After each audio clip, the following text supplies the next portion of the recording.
A paz do Senhor, igreja. A paz do Senhor, igreja. Queria começar pedindo para que você resumisse em uma palavra. O que foi os 11 dias até agora para você? O que foi? O que foi, pastor? Amor incondicional. Amor incondicional. E aí, o que foi, Maricele? Amor incondicional. Estamos construindo algo, irmãos. Vamos lá. Vamos lá. Eu quero que você fale uma palavra, não tem um certo e um errado, mas tem o que Deus tem feito sobre você. Renovo. Entrega. Misericórdia. Libertador. Alinhamento. Mudança. Provedor. Confronto. Cura. Cuidado. Defender o meu irmão. Arrependimento. Defender o meu irmão. Não matar. Não matar. Graça. Não furtar. Não furtar. Honra. Honra. Ei, é sobre isso. Aleluia. Não é sobre você, mas é sobre o que o Senhor está destravando na sua vida para fazer sobre essa igreja. Amém? Amém. E antes de eu começar a minha palavra, a palavra que o Senhor colocou no meu coração, eu queria que a gente relembrasse os temas. Que a gente relembrasse o que o Senhor fez aqui. Primeiro dia, qual foi o tema? Este é o ano do amor. Este é o ano do amor incondicional. O amor que não espera nada em troca. O amor que nos reveste. Segundo tema, o presbítero Ezequiel pregou aqui, quem lembra? Amar somente a Deus. Amar somente a Deus. E isso significa o quê? Quando eu amo o meu Senhor, eu amo aquilo que o Senhor fez. Eu amo meu irmão. Pedro, tu me amas? Então vai lá e... Aleluia. O terceiro tema, pastora Márcia pregou. O amor que destrói toda idolatria. O quarto tema que o presbítero Tiago pregou, curado aqui em cima. Um dia após alta, ele subiu aqui com ousadia. E o que foi que ele falou? O amor que revela o seu verdadeiro valor. O amor que revela o verdadeiro valor. Ele não estava importando com a dor dele. Ele sabia que era muito mais valioso o que o Senhor tinha para entregar através dele. Aleluia. O que o presbítero Caleb entregou depois? O amor que produz relacionamento. Meu Deus. O amor que produz relacionamento. O amor que eu sei colocar o meu irmão como prioridade. O amor que eu sei o valor que é estar com o meu irmão do meu lado adorando ao Senhor. E depois o que a Bianca pregou? O amor que ensina o que é honra. O amor que me ensina o que é honra. E ela trouxe uma revelação da palavra que aquilo mudou a minha vida. Honra teu pai e tua mãe para que prolongue seus dias na terra. E a honra e a prosperidade, o prolongar os seus dias na terra não tem a ver com os dias contados, mas tem a ver com todas as áreas que o Senhor te chama. Honre teu pai e tua mãe, honre o seu irmão, para que todas as áreas, tudo que você faz, possa prosperar, possa continuar fazendo a partir do Senhor. Glória a Deus. O que o pastor Adair pregou depois? O amor que não mata. O amor que não mata. Não preciso falar mais nada. Quem foi revestido desse amor? Levanta a mão. Depois a pastora Ana veio com uma palavra de confronto. Com uma palavra que fez você sair do seu lugar de conforto. conforto. Que palavra foi essa? O amor inabalável. Pode passar o vento que for. Se a minha casa está firmada na rocha, ela não vai cair. E depois que a diaconisa Natália trouxe para nós o amor que não aceita injustiça, e não é a injustiça do homem, e não é a justiça do homem, não é o que você consegue fazer com as suas mãos, mas é o amor de Deus que se revela através da justiça dele. E o que ontem o pastor Marcos trouxe para nós? O amor que protege e defende. O amor que protege e defende. O amor do Senhor sobre aquele povo no Egito. E hoje, o amor que me basta. O amor que me completa e me basta. E diante disso, eu queria que você olhasse para o seu irmão e falasse 3 palavras para ele: identidade, chamado e destino. Esse amor vai restaurar a sua identidade, vai ativar o seu chamado e vai te trazer um destino. Amém? Abra sua Bíblia em Êxodo 20:17. Meu Deus. Ao decorrer dos dias, todos viram que o versículo base são os 10 mandamentos. E hoje nós vamos falar sobre o último mandamento. Alguém sabe que mandamento é esse? Êxodo 20:17. Amém. Hoje nós vamos falar sobre a cobiça. Quantos achou? Diga amém. Amém. A palavra do Senhor diz: não cobiçarás a casa do teu próximo, não cobiçarás a mulher do teu próximo, nem o seu servo, nem a sua serva, nem o seu boi, nem o seu jumento, nem coisa alguma do teu próximo.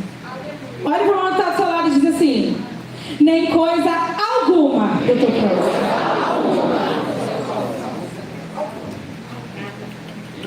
O que é cobiça para você? Estamos construindo algo. Eu quero que você... Gente, aqui, eu vou perguntar e eu quero que vocês participem, porque o Senhor tem algo para fazer hoje. Então eu preciso entender o que você entende sobre essa palavra, para que o Espírito Santo venha e traga a luz sobre o que Ele quer que você entenda. Amém? Amém. Então vamos lá, o que é cobiça para você? Inveja? Desejar aquilo que é do outro que não é seu. Orgulho, o que mais? Olho gordo. O que mais? Não entendi. Não ficar feliz com o que os outros têm. Egoísmo. Mais alguém? Murmuração é um tipo de cobiça. Murmuração é um tipo de cobiça. Mais alguém? Tristeza. Amém. O nosso querido chat GPT, quando eu pedi lá, me traga aqui o significado de cobiça, ele define da seguinte forma: cobiça significa um desejo intenso e exagerado por algo, especialmente por aquilo que não pertence a você. Pode estar relacionado a bens materiais, poder, status ou qualquer outro objeto de ambição. Quando o pastor trouxe o tema, o amor que me completa me basta, e trouxe o versículo, não cobiçarás, eu não entendi, pastor. Eu vou falar de traição. Aí, não. Acho que é autoexplicativo. Traição é a consequência da cobiça. A cobiça ela é além. Quando eu comecei a pedir para que o Senhor trouxesse a revelação daquilo que Ele queria a respeito desse tema, e eu, Senhor, mostre para mim o resultado disso. E quando vem a cobiça na minha mente, a primeira coisa que eu penso é o adultério. E o adultério vem de adulterar algo. E o resultado da cobiça, quando você consegue aquilo que não pertence a você, você está adulterando algo que o Senhor tinha estabelecido sobre aquela pessoa, ou sobre aquilo, ou sobre aquele chamado. Então, quando você cobiça algo que não pertence a você, cobiça alguém que não pertence a você, cobiça um chamado que não pertence a você, cobiça um objeto que não pertence a você, principalmente quando estou falando sobre pessoas, você está tirando a pessoa do destino que Deus tinha para ela. E também adulterando o destino que Deus tinha para você. Uou! E eu queria que você abrisse Gênesis 2. E pastor Marcos, glória a Deus pela sua palavra. Porque enquanto o Senhor pregava ontem, eu fui vendo seus versículos. E no dia anterior o Senhor me trouxe os mesmos versículos. E isso só mostra que é o mesmo Espírito que está falando sobre nós. Em Gênesis 2, capítulo 2, versículo 9. A palavra do Senhor diz assim: e o Senhor Deus fez brotar da terra toda árvore agradável à vista e boa para a comida, e a árvore da vida no meio do jardim, e a árvore da ciência do bem e do mal. Um pouco mais para frente, no versículo 16, a palavra do Senhor diz: e ordenou o Senhor Deus ao homem, dizendo: de toda a árvore do jardim comerás livremente, mas da árvore da ciência e do bem e do mal dela não comerás, porque no dia que dela comeres, certamente morrerás. Porque no dia que dela comeres, certamente morrerás. Bom, vamos analisar esse texto. O Senhor Deus, o Criador de todo o universo, o Criador dos céus e da terra, Ele fez um jardim para Adão e Eva. Ele deu os frutos, Ele deu governo, Ele deu autoridade. Adão e Eva eram livres. Adão e Eva governavam ali, mas quando eu falo de governo, eu não estou falando de um governo de autoritarismo, eu não estou falando de serem líderes, eu estou falando de um governo de filhos. Adão e Eva estavam ali como criação. Adão e Eva estavam ali como filhos criados pelo Criador, com o governo estabelecido por Ele. Porém, havia muitas árvores ali. E eles poderiam, a palavra do Senhor fala: de toda a árvore do jardim comerás livremente. Então toda a árvore ali eles poderiam comer, exceto uma. Essa árvore do bem e do mal não pertenciam a Adão e Eva. Agora todo o resto do jardim sim. Então a gente começa a ver a cobiça ali. E quando eu comecei a meditar nessa palavra, o Senhor trouxe no meu coração um sentimento de pai. Quantos aqui são pais? Levanta a mão. Quantos aqui já passaram por um momento muito difícil na sua casa? E eu não sei se vocês já, mas eu falo direto. A gente está com um BOzão. Nossa, mó BO, meu. Vida financeira difícil, e é trabalho difícil, não sei o que. Eu não sei se eu vou ter dinheiro para pagar a conta de amanhã. Preocupado, e muitas coisas ruins acontecendo. Você vê coisas ruins para todo lado. É enfermidade, é desemprego, é isso, é aquilo. Aí você olha para o seu filho, principalmente as crianças, e ele está tranquilo, de boa. E aí, mamãe, quero dar meu papá? Quero comida, mamãe, quero comida. Aí vai dar lá comida para ele, assiste o desenho dele, de boa. E aí você olha e fala: coitado, mal sabe o que está acontecendo. Mas é a inocência. É a inocência, é a pureza. E Deus olhava para Adão e Eva assim: ei, isso tudo aqui eu criei para vocês. Eu fiz isso para vocês. Agora essa árvore aqui, você não precisa dela, filha. Você não precisa do mal que ela tem. Isso não pertence a você. Quantas vezes você tem desejado algo que não pertence a você? Quantas vezes você tem olhado, mesmo o Senhor te trazendo um banquete, mesmo o Senhor te trazendo uma família, mesmo você tendo um emprego, mesmo você tendo uma igreja, mas você sempre está olhando para o lado. Você sempre está olhando o que você não tem. Ei, o seu Deus sabe o que é melhor para você, você não. O seu Deus, Ele é o Criador de todo o universo, mas Ele também é Pai. E o seu Pai sabe o que Ele tem para você. O seu Pai já desenhou um destino para você. Então quando Ele falar, aqui não, para de pagar para ver. Adão e Eva pagaram para ver, olha o resultado. Quantos estão comigo? Amém. O coração de Eva tirou ela e Adão do jardim.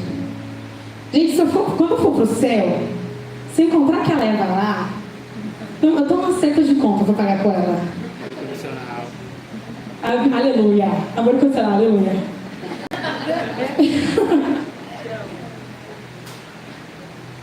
Ô, gente, quando eu dou uma pausa assim, vocês falam aleluia, igual a pastora Márcia, tá? Vai estar ajudando a gente. Tá muito calor. Em Gênesis 4:10, um pouquinho mais pra frente, a gente vê a história de Caim e Abel.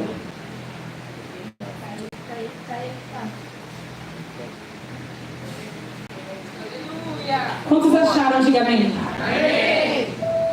A palavra do Senhor diz assim: e aconteceu ao cabo de dias que Caim trouxe do fruto da terra uma oferta ao Senhor. E Abel também trouxe dos primogênitos das suas ovelhas e da sua gordura. E atentou o Senhor para Abel e para a sua oferta. Mas para Caim e para a sua oferta não atentou. E irou-se Caim fortemente, e descaiu-lhe o semblante. E o Senhor disse a Caim: por que tirastes? E por que descaiu o teu semblante? Se bem fizeres, não é certo que serás aceito. Se não fizeres bem, o pecado jaz à porta, e sobre ti será o seu desejo, mas sobre ele deves dominar. E falou Caim com seu irmão Abel. E sucedeu que, estando eles no campo, se levantou Caim contra seu irmão Abel e o matou. E disse o Senhor a Caim: onde está o seu irmão? Até aí. Então aqui nós vemos que o motivo do primeiro assassinato relatado na Bíblia foi um culto. Foi um culto. Abel ofereceu um culto ao Senhor e o Senhor recebeu. Caim ofereceu e o Senhor não recebeu. Não foi traição, não foi algo relacionado à emoção, não foi dinheiro, foi um culto. O primeiro assassinato de um irmão foi por conta de um culto. Nós estamos brigando dentro da igreja. Nós estamos matando os nossos irmãos.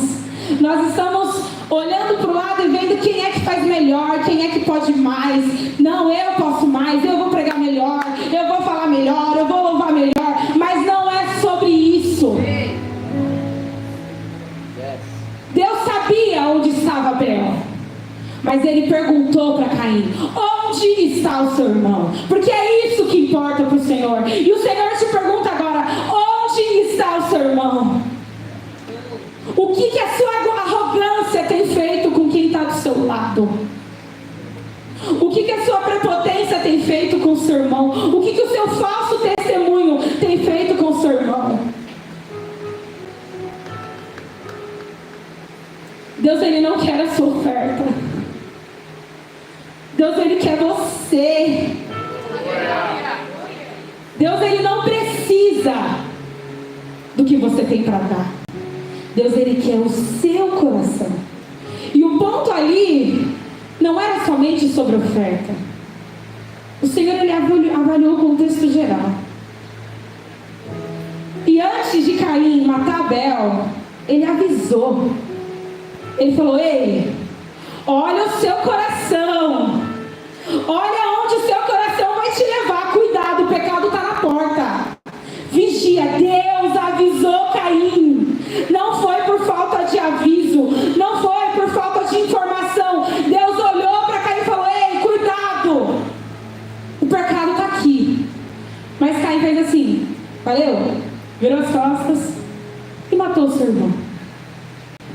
Quantas vezes o Senhor está aqui e está te alertando: ei, para, cuidado, o pecado está aqui. Isso vai dominar você, isso vai dominar a sua casa, isso vai dominar a sua família. Cuidado, não adulterarás, não roubarás, não furtarás. Cuidado, não mata. Mas você olha e fala: beleza, obrigada, Deus, amém, aleluia. Vira as costas e vai lá e mata. E vai lá e peca. E eu queria agora contar para vocês o meu testemunho. Você sabia que eu quase matei o meu irmão? Quem sabia? Eu quase matei o meu irmão. Porque eu estava oferecendo um culto errado ao meu Senhor. Eu quase matei o meu irmão porque eu estava no meio do pecado e o Senhor estava lá me falando: filha, sai daí, eu não te criei para isso. E eu não dei ouvidos ao meu Senhor. E teve um momento desse meu processo que foi 12, 13, 14, 15, 16, 17, 17 anos. 7 anos que os meus pais e o Gustavo, e depois o Theo, sofreram na minha mão. 7 anos que eu trouxe vergonha para minha família, que eu trouxe desonra para minha família. 7 anos que eu perdi toda a minha identidade. 7 anos que eu não sabia o que era ser filha e herdeira daquilo que o Senhor tinha para mim. E aí Deus olhou e avisou: filha, sai daí. Eu não te criei para isso. E não foi uma, não foi duas, não foi 3. Foram 7 anos o Senhor me avisando. E até que um dia que eu, quer saber, eu vou embora dessa casa. Eu não aguento mais, o Tiago, ele é muito chato, ele quer que eu faça as coisas certo. Ele é muito ignorante, ele não me entende. A minha mãe perde a paciência comigo. Eu sou vítima, eu sou vítima, eu sou vítima, eu vou embora. Só que eu tinha um irmão. E quando eu fui embora, e eu voltei depois, não porque eu quis, mas porque eles foram e me trouxeram de volta. Glória. O meu irmão quase morreu. Ele teve uma crise de ansiedade, que teve uma crise de asma, saturação caiu e foi entubado. Alguém já viu isso alguma vez? Alguém ser entubado por causa de uma crise de ansiedade? E aquilo me deslacerou. Aquilo acabou comigo. E eu continuava lá como vítima, ó céus, ó terra. Olha o que aconteceu comigo. Mas eu esqueci que eu tinha feito aquilo com ele. E aí, eu estava na sacada do prédio dos meus pais. Fiz uma oração para o Senhor e falei: pai, se o Senhor existe mesmo, olha que audácia, cura meu irmão. E eu prometo que eu nunca mais faço algo errado.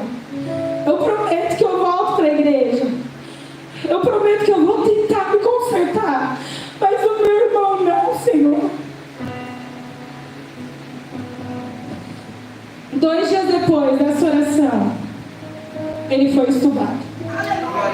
Glória a Deus. Mas o ponto aqui que eu queria te falar é que mesmo eu quase matando meu irmão, eu tive irmãos do meu lado, eu tive os meus pais, eu tive a minha família, que olharam para mim, filha, esse não é o culto que você tem que oferecer. Eu vou te ensinar qual é o culto verdadeiro. Eu vou te mostrar o amor incomparável, o amor imensurável, o amor que vai te dar seu destino, o amor que vai te dar uma identidade, o amor que vai recuperar tudo o que foi.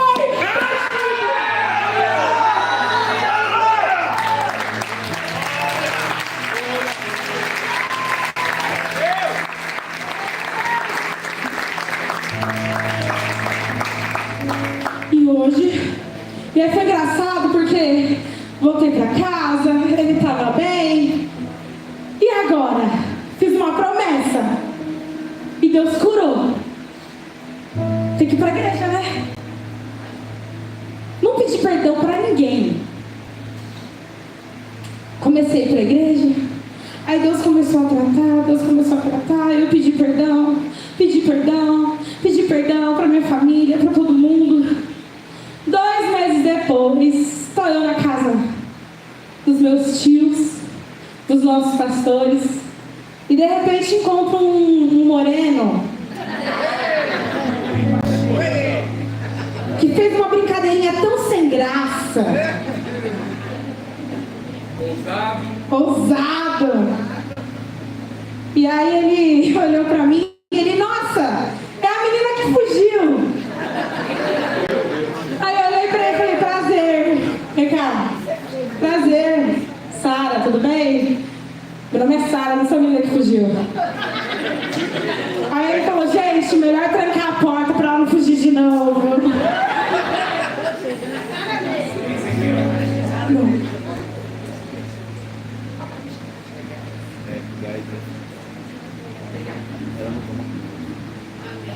Glória a Deus. E aí começou uma história muito engraçada. Mas era o que faltava para minha restauração estar completa. 1 ano depois nós noivamos, depois nós casamos. Teve um tempo ali, né? Deu uma caidinha. Engravidei. Mas o resultado está aqui agora. Glória! Porque onde abundou o pecado, super abundou a graça do Senhor sobre a minha casa.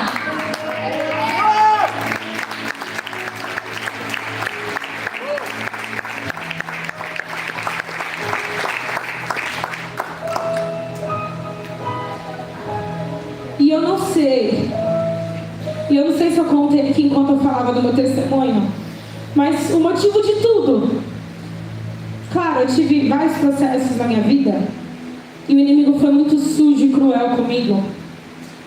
Fui abusada, fui rejeitada, fui jogada no lixo, mas porque eu escolhi estar naquele lugar. Porém, eu tinha tudo dentro da minha casa. Eu tinha vida, eu tinha família, eu tinha um propósito, eu tinha uma identidade. Mas aquilo não bastou para mim. Eu olhei para fora. Eu olhei para algo que o Senhor não tinha para mim. Eu olhei para o campo, para o mato verde que estava do lado. E quando eu pisei naquilo, eu vi que não era aquilo tudo. Quando eu olhei para aqueles meninos bonitos, para bebida, para droga, poxa, minha mãe nunca deixou eu ter uma festinha. Só que aquele lugar não pertencia a mim. Eu cobicei algo que não era meu.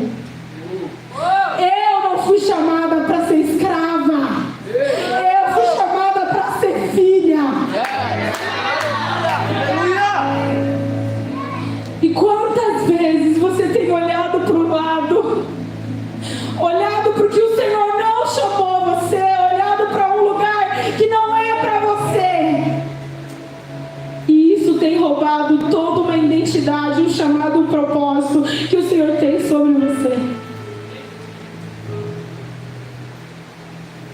Um pouco mais pra frente, que meu tempo está curto, aleluia.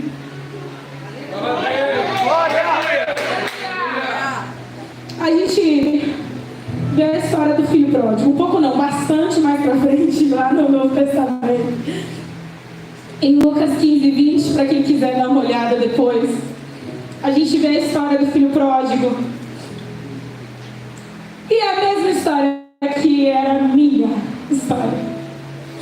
Filho pródigo sou eu. Filho pródigo estava ali, olhando tudo que ele tinha, mas aquilo não bastava para ele. Então ele falou para o pai dele: ei, dá minha herança aí que eu estou caindo fora. Sem olhar para trás. E quem sabe qual foi o resultado disso? Quem sabe? Pode falar, a gente está construindo algo aqui. Chiqueiro. Frustração. Perda. Insuficiência. O que mais? Humilhação. Ele virou escravo. Ele saiu de filho para escravo. Porque ele cobiçou algo que não era dele. Ele cobiçou algo que Deus não tinha para ele. Ele não cobiçou a herança dele. Ele cobiçou o que estava fora. E aí ele fala: eu quero a minha herança para eu ir embora, porque eu quero o que tem lá fora. E aí o que acontece com a herança e com a promessa que Deus tinha para ele? Perdeu tudo. Perdeu tudo. Você tem cobiçado a vida não real das pessoas. Quantas vezes você tem olhado e querendo o chá de emagrecimento da blogueira que fez lipo para emagrecer? Quantas vezes você tem cobiçado o emprego do cara da TI, do gerente, que estudou 15 anos para estar onde está? Deixa eu te dizer uma coisa. Deus, ele não está comprometido com o seu ego. Deus, ele está comprometido com o seu processo. Aleluia.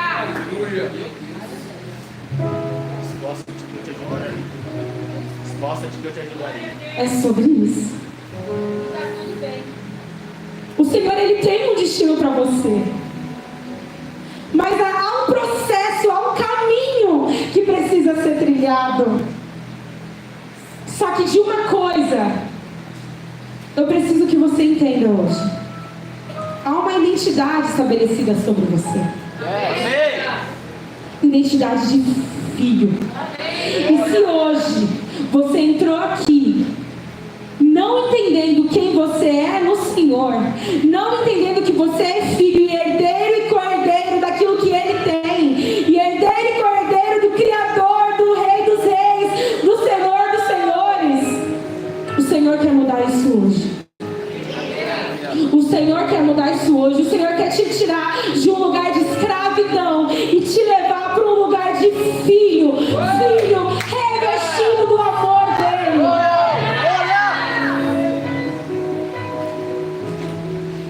Só que uma coisa que me chamou a atenção, e que essa parte da história não tem nada a ver comigo, é que é sobre o irmão do filho pródigo. Em Lucas 15, 25, 32 diz assim: e o seu filho mais velho estava no campo, e quando veio, chegou perto de casa, ouviu música e danças. E chamando um dos servos, perguntou-lhe o que era aquilo. E ele lhe disse: veio teu irmão, teu pai matou o bezerro cevado, porque o recebeu são e salvo. Mas ele se indignou e não queria entrar. E saindo o pai, que estava com ele, mas respondeu ele de seu pai: eis que te sirvo há tantos anos, sem nunca transgredir o teu mandamento, e nunca me deste um cabrito para alegrar-me com meus amigos. Vindo, porém, este teu filho que desperdiçou a tua fazenda com teu irmão, que desperdiçou a tua fazenda com as meretrizes, mataste-lhes bezerro cevado? E ele lhe disse: filho, tu sempre estás comigo, e todas as minhas coisas são tuas. Mas era justo alegrarmos-nos e regozijarmos-nos, porque este teu irmão estava morto e reviveu, tinha se perdido e foi achado. Nós vemos outro irmão cobiçando algo que ele já tinha. O irmão do filho pródigo estava olhando para algo que ele já tinha como herança. Só que o que importava ali não era o que ele já tinha. O que importava ali é o que fala em Gênesis. Cadê o seu irmão? Aleluia! Ele estava morto e reviveu. Ele voltou para casa. Ele voltou para o destino. Ele voltou para o propósito. Ele voltou para o Senhor chamou ele. Então o Senhor está te perguntando: cadê seu irmão? Pedro, tu me amas?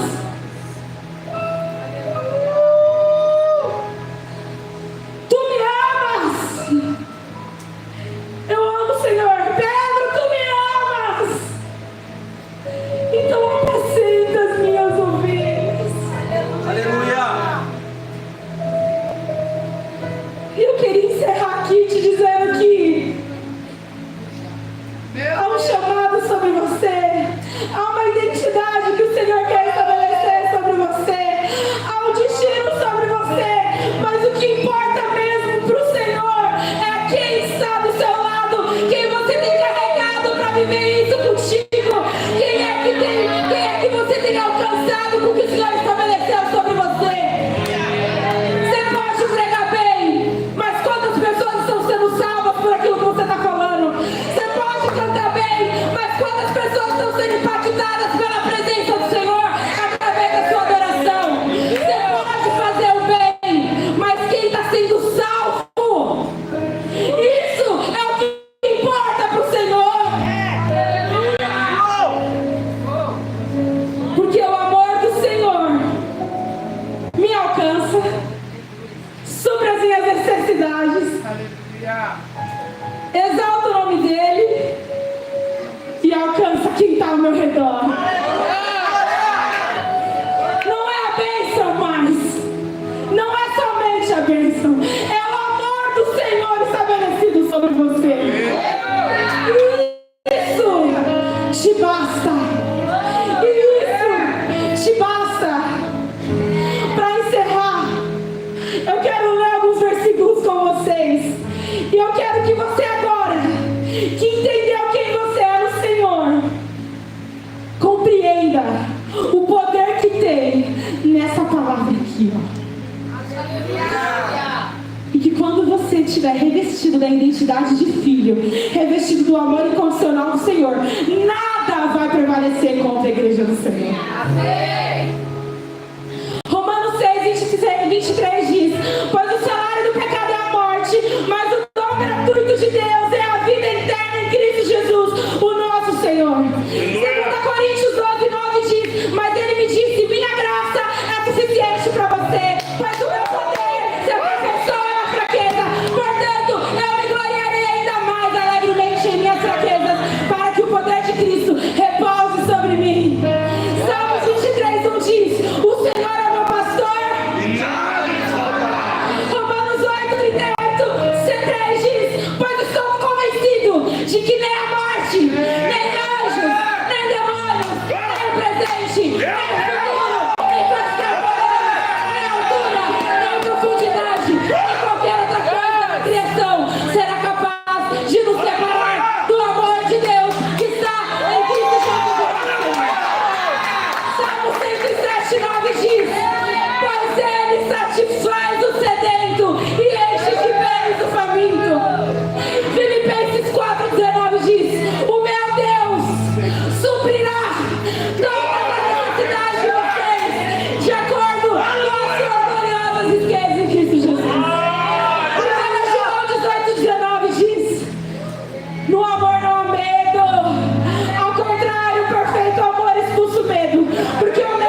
toda a minha fortuna para sustento dos pobres e entregasse o meu corpo para ser queimado, se não tivesse amor, nada disso me aproveitaria.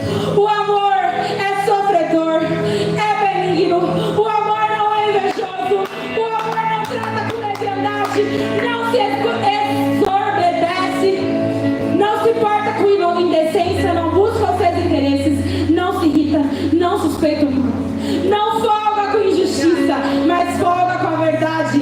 Tudo sofre, tudo crê, tudo espera, tudo suporta. O amor nunca falha, mas havendo profecias serão aniquilados, havendo línguas cessarão, havendo ciência desaparecerá, porque em parte conhecemos e em parte profetizamos, mas quando vier o que é perfeito, então o que é em parte, o que é imperfeito será aniquilado. Quando eu era menino, eu falava como menino, eu discorria como menino, mas logo que cheguei a ser homem, acabei com as coisas de menino, porque agora vemos por espelho e enigma, mas então veremos face a face. Agora conheço em parte, mas então conhecerei como também sou conhecido.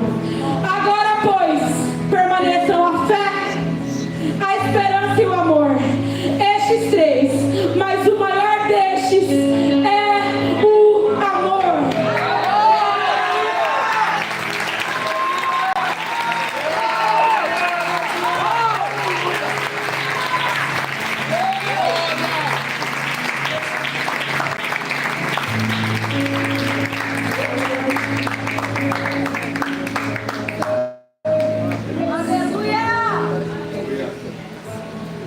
Essa é uma noite de restauração da sua identidade. Essa é uma noite que o Senhor dando a oportunidade de consertar aquilo que estava estragado e te dando a oportunidade de voltar para o lugar de onde você nunca tinha que ter saído, o lugar de filho. Glória! Feche seus olhos.